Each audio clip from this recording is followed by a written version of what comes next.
episode of the Realsophy Real Estate Podcast. My name is Sophia Georges, and I'm the broker-owner of Realsophy Real Estate.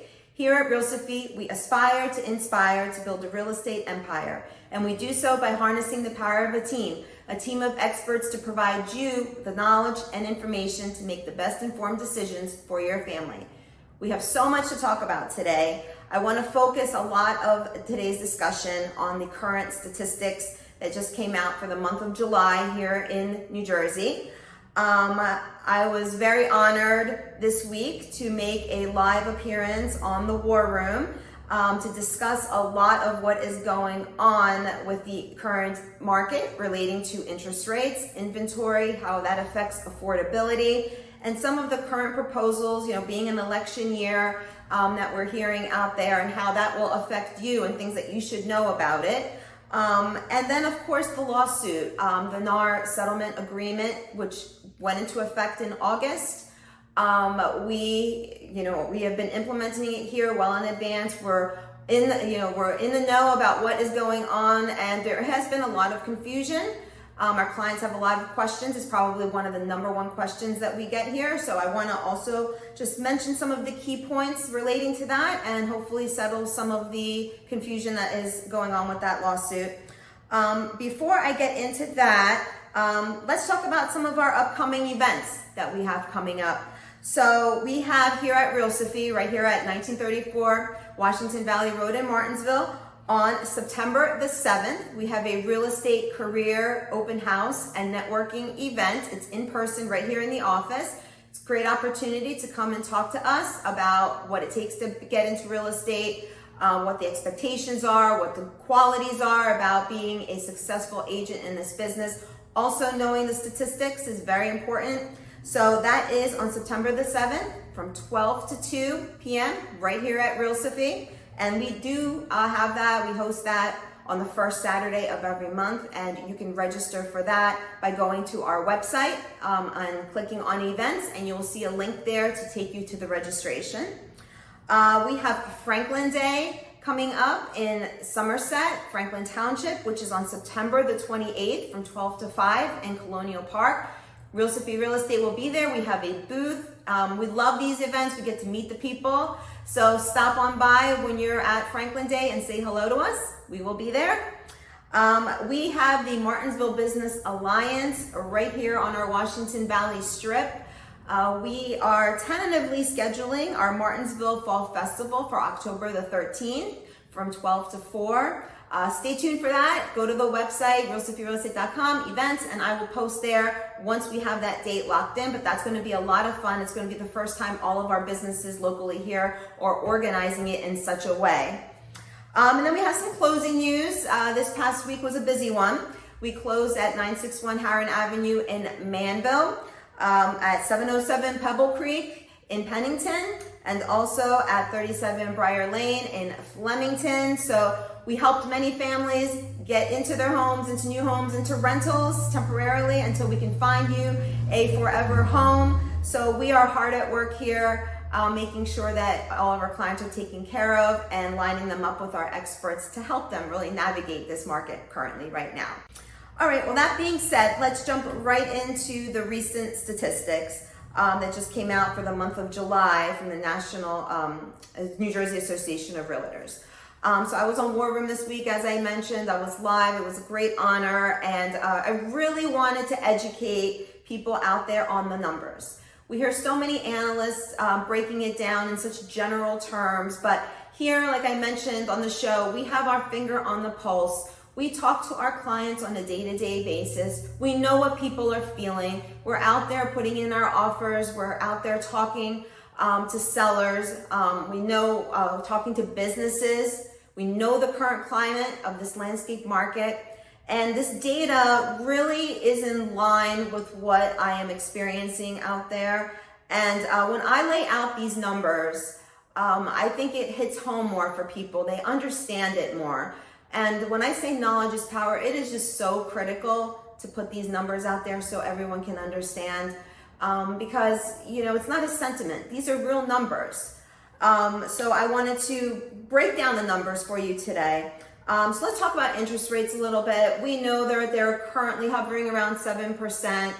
8 years ago, they were at 3%. So I have always said the unintended consequence, when you jump from 3 to 7% is you have now created an environment where home sellers no longer want to sell their homes because they've got these low interest rates locked in. And that has created really what the main crux of the issue is in the current housing market, which is inventory, right? So, and then the inventory being so low, and the demand of the home still being at a level that is affecting these home prices. Because normally what we see when you have higher interest rates, our buyers are exiting the market, and especially now what we're seeing is low affordability, but we're not seeing these home prices come down. We're just seeing the opposite, these home prices going up. So we're kind of seeing a little bit of a counter effect of what we're accustomed to. So inventory being low, affordability now being low, and what does that mean? For every 1% you go up in an interest rate, you lose about 9% of buying power. And I always say, putting it into perspective, if you were able to afford a $500,000 home, you now can only afford in the low to 350 range, low 300s to 350 range of a home. So it's a huge difference. We are also seeing that income, the economy in general, people's earnings, related to these elevated sales prices. Now, not only are you seeing your loss in buying power, you're seeing these higher sales prices. So how can you keep up? So the affordability index is also in line and trend with what we are seeing. Again, 8 to 10 years ago, we were seeing affordability indexes over 100, as high as 160. And now in the month of July, we see in New Jersey here a index of 74. And what does that mean? So percentage-wise, if you were at 160, that means that you were earning 160% of what you needed to so that you can get into a median sales priced home. So you were able to save money. Now we are seeing 74% of income needed to get into a medium sales price home. So you were under the 100 mark, which means that you are not able to keep up with the current sales prices at these levels. People's incomes are not able to keep up. Again, there's increase in debt. The interest rate affects not only mortgages, it affects your car payments, it affects your credit card payments, it affects many things. So we're starting to see that the income is not being able to keep up with these elevated sales prices. As a result, low affordability. And then, we spoke a little bit about, on the show War Room, about this infusing of the $25,000. Some politicians are proposing this. So what I just mentioned to you was we have an inventory problem, right? So a supply problem. The $25,000 infusion is really going, if it, you're adding that in, it's increasing, let's say, the demand. And that $25,000 was intended to be for first-time home buyers. And by definition, first-time home buyers is anybody that's purchasing a home every 3 years. So like I mentioned on the show, that would, of course, probably be exploited by many. But by increasing this demand, all you're going to do is drive up home prices even more because the supply is not there, the inventory is not there. So as far as trying to artificially infuse this money in my opinion, will actually have an adverse effect. So if you think it would be hard now to be able to afford a home at these current prices, it will probably result in an even higher price in the future. Another thing I wanted to mention, because there's some talk about new builds. The government wanting to, making a promise to put in 3 million new homes. So I want to just mention to you that there has been a statistic recently that we have a $1.5 million shortage in new home construction. We had reported that about 1.4 million new starts happen, new build starts, meaning they just started building it, which is down over the year by 9%. So you have a $1.5 million shortage. You were able to just start about 1.4, but it's down. And we also saw that about 1.5 million builds were completed, but those were all backlogged going back many, many years. So the point of this is, I want to make is you already have this shortage. You're seeing a decrease in the construction, and that's most likely due to cost of materials. But I want to also say that a lot of these new constructions are dependent on your local townships, right? The permitting process, the approval processes, the certificate of occupancy processes. It's not federally run. So I don't see how that new construction bill will actually affect us for the positive in any way, but I just wanted to put that out there because a lot of the times this all sounds good, but when you actually explore the numbers a little bit more, you kind of get a better understanding of this. Okay, so I mentioned to you already about the inventory and the affordability, and let me just give you some numbers on that. So currently in July of 2024, the inventory was at about 15,000 and I'm just pulling out here single family homes to keep it just simple. So for single family homes, the inventory of homes for sale in July of 2024 was 15,000 approximately. And going back 8 to 10 years, we were seeing levels at 30 to 50,000. So that is a tremendous loss in the number of homes for sale in inventory. And in general, the single family market overview, we did see a percent change from July of 2023 to July of 2024 of about 1.7% in inventory from that time. So we're on the downward slope.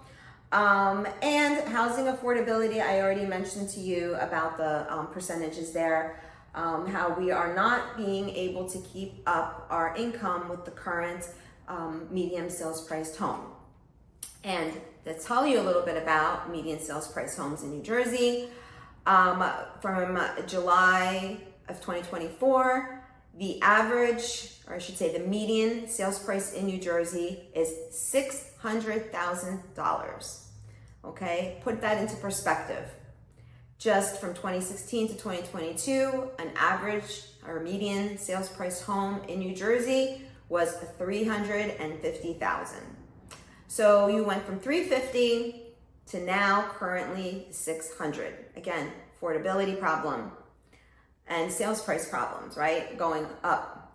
So that's the median sales price, and the average sales price is even more astonishing.